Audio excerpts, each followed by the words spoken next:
परमेश्वर के नाम की महिमा हो। कभी-कभी ये विचार हमारे मन में चुपके से आते हैं, जैसे एक चोरी करने वाला। मैं देखता हूँ कि परमेश्वर किसी और के जीवन में अद्भुत कार्य कर रहे हैं, लेकिन क्या वे मेरे जीवन में भी ऐसा करेंगे? क्या मेरा विश्वास में कमी है? क्या मुझे कुछ छूट गया है? उनका अभिषेक है, पर मेरा क्यों नहीं?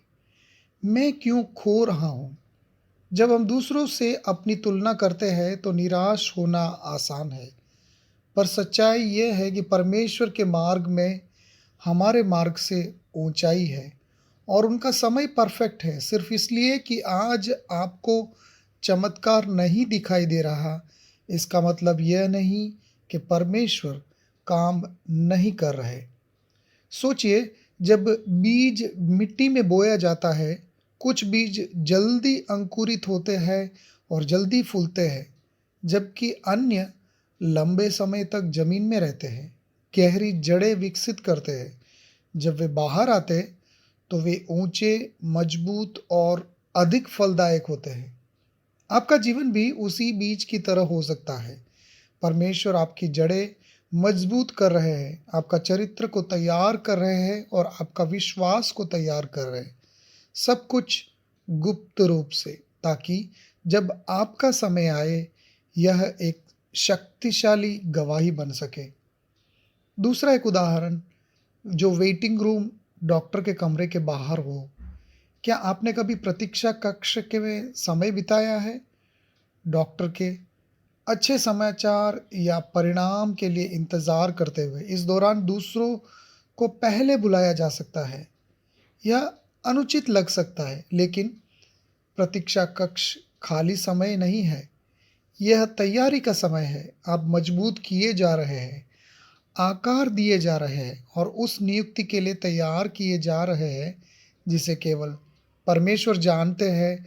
जो देर से आता है वह अक्सर सबसे तैयार होता है। बाइबल से उदाहरण हम यूसुफ का मिस्र की जीवन की ओर देखेंगे। उसे नजरअंदाज किया गया, दासों में बेचा गया, जेल में बुलाया गया, जबकि आसपास के अन्य लोग सफलता पा रहे थे। लेकिन परमेश्वर चुपचाप काम कर रहे थे, यूसुफ को तैयार कर रहे थे ताकि वह सत्ता में उठकर राष्ट्रों को बचा सके।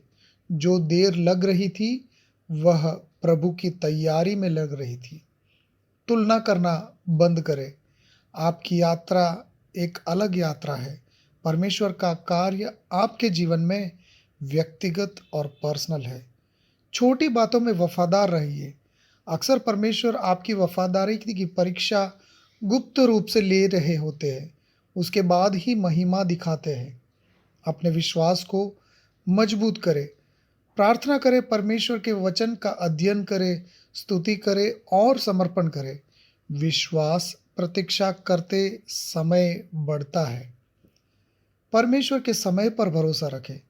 जिस चमत्कार, अभिषेक या आशीर्वाद की आप इच्छा कर रहे हैं, वह देर नहीं हो रहा, उसे परिपूर्ण किया जा रहा है।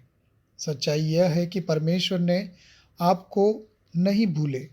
उन्होंने आपके जीवन में वैसा काम नहीं किए जैसे उन्होंने दूसरों में किए, क्योंकि आपकी राह, आपकी बुलावट और आपका समय आपके लिए विशेष है। इसलिए वफादार रहे, भरोसा बनाए रखे, विश्वास में बने रहे। परमेश्वर आपको इन वचनों से आशीष दे। आमीन।